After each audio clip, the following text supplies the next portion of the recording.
जमेस सबैजनालाई आज चाहिँ म तपाईहरुलाई एउटा ट्रिनिटीको पद चाहिँ भन्नेछु है त। अब हामीले सबैलाई चाहिँ थाहा छ मत्ती 28 को 19 मा के लेखेको छ भनेर है त। यसलाई चाहिँ म ग्रीकमा लिएर आउने छु, त्यसपछि इंग्लिशको त्यो पदलाई चाहिँ म लिएर आउने छु है त। नेपालीबाट पनि हामी बुझ्ने छौं। Let's go.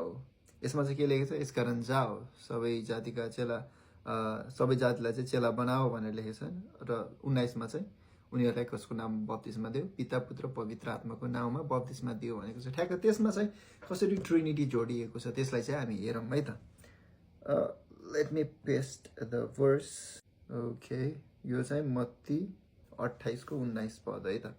ओके, यसलाई चाहिँ हामी एउटा शब्दलाई गरेर बुझौं जुन चाहिँ तपाईहरुलाई थाहै छ नेपालीमा अथवा इंग्लिशमा पनि है त। अब यो ब्याप्टिजोन्टेस भनेर भनेको छ नि है त, यो भनेको चाहिँ बप्तिस्मा दियो भनेको है त। ब्याप्टाइज भनेको औटोस भनेको चाहिँ ग्रीकमा यो चाहिँ प्लुरल हो है त। कसलाई भनेको औटोस, ही अथवा त्यसको प्लुरल भनेर चाहिँ हामीले बुझ्छौं। यसमा चाहिँ देम भन्न खोजेको है त, उनीहरुलाई भनेर बप्तिस्मा देऊ उनीहरुलाई।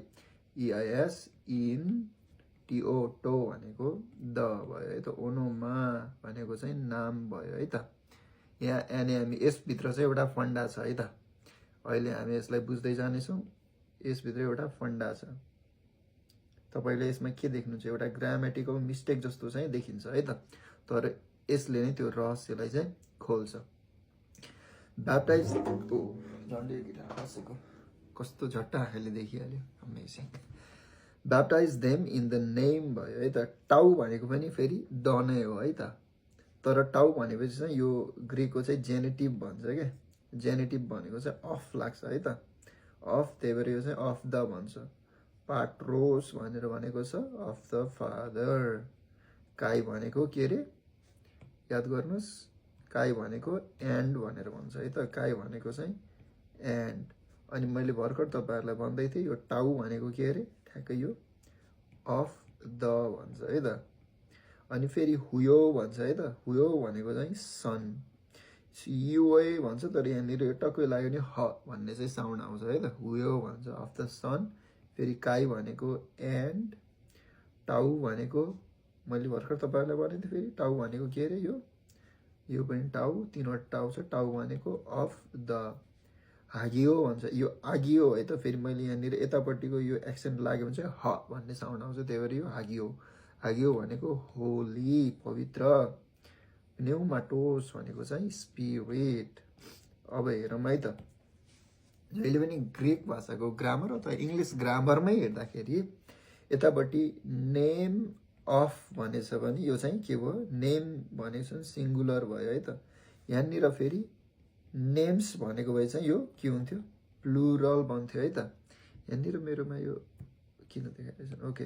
यहाँनिर यो नेम्स भनेको भए चाहिँ यो प्लुरल हुन्थ्यो, तर यहाँ चाहिँ हाम्रो के भनिरहेको छ, नेम मात्रै भनिरहेको छ है त। यो हेर्नुस् त, नेम मात्रै भनिरहेको छ। ओनोमा भनेको पनि यो सिंगुलर नै हो है। अनि अब यहाँनिर नेम हामीले ठ्याक्कै देख्यौं, नेम भनेको छ। Name of the father, of the father. हेर्नु है त। अब यो चाहिँ ग्रामेटिकली करेक्ट हुन्छ है त। तर फेरि यहाँनिर के भनेको छ, अर्को पनि जोडेको छ, नेम अफ द सन।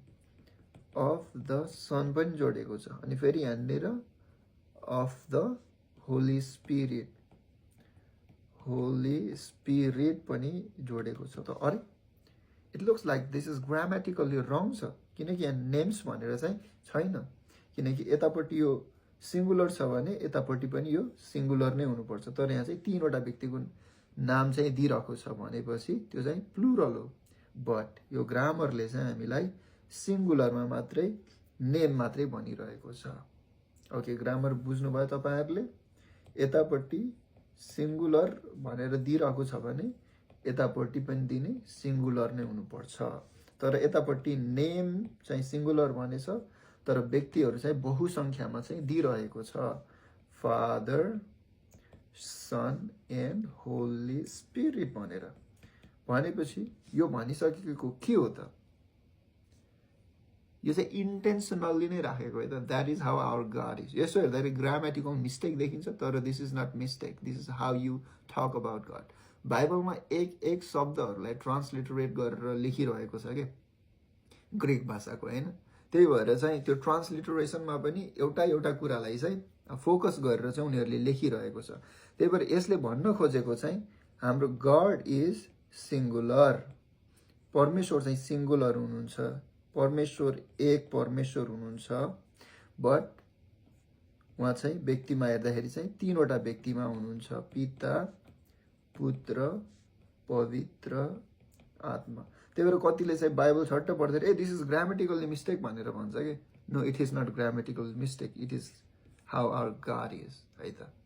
त्यही भएर यसलाई चाहिँ त्रिएक भनिएको। म आशा गर्छु तपाईँहरूले यो मत्ती 28:19बाट चाहिँ 28:15 बोलेको छु, 28:19बाट चाहिँ ट्रिनिटीको कन्सेप्ट बुझ्नु भएको छ। अथवा तपाईँले ट्रिनिटीको कन्सेप्ट बुझ्न गाह्रो भयो भने यही तपाईँले हेर्न सक्नुहुन्छ। Sometime you can't understand logically है त, तर यो लोजिकल्ली पनि एक्सप्लेन गर्न चाहिँ सकिन्छ। म अरू कुनै भिडियोहरूमा चाहिँ एक्सप्लेन गर्नेछु। तर यही हो कि त्रिएक भनेको चाहिँ एक परमेश्वर हुनुहुन्छ तर तीनवटा फर्ममा चाहिँ हुनुहुन्छ। एन्ड देन उहाँ चाहिँ एक भएर चाहिँ बसिराख्नु भएको हुन्छ। तर हामीले चाहिँ ट्रिनिटीको ठ्याक्कै कहाँनिर देख्छौँ भने जब येशू ख्रिस्टले बप्तिस्मा लिइरहनु भएको थियो नि, त्यतिखेर ट्रिनिटीलाई चाहिँ एउटै ठाउँमा चाहिँ हामीले देखिरहेका हुन्छौँ है त। पुत्रले चाहिँ के गरिराख्नु भएको थियो, बप्तिस्मा लिइरहनु भएको थियो। अनि पिताले चाहिँ पिता परमेश्वर चाहिँ स्वर्गबाट उहाँले भन्दै हुनुहुन्थ्यो स्वर्गबाट, यिनी मेरा प्रिय पुत्र हुन्, यिनीसँग म अति प्रसन्न छु। र पवित्र आत्मा होली स्पिरिट है त, होली स्पिरिट चाहिँ एज अ डोपको रूपमा चाहिँ पुत्रमाथि डिसेन्ड भइराख्नु भएको थियो स्वर्गबाट के हो। यहाँनिर चाहिँ हामीले देख्छौँ पिता पुत्र पवित्र आत्मा, दे लुक सेपरेट, तीनवटा फरक देखिनुहुन्छ, but they are one. Praise the Lord. This is the concept of Trinity.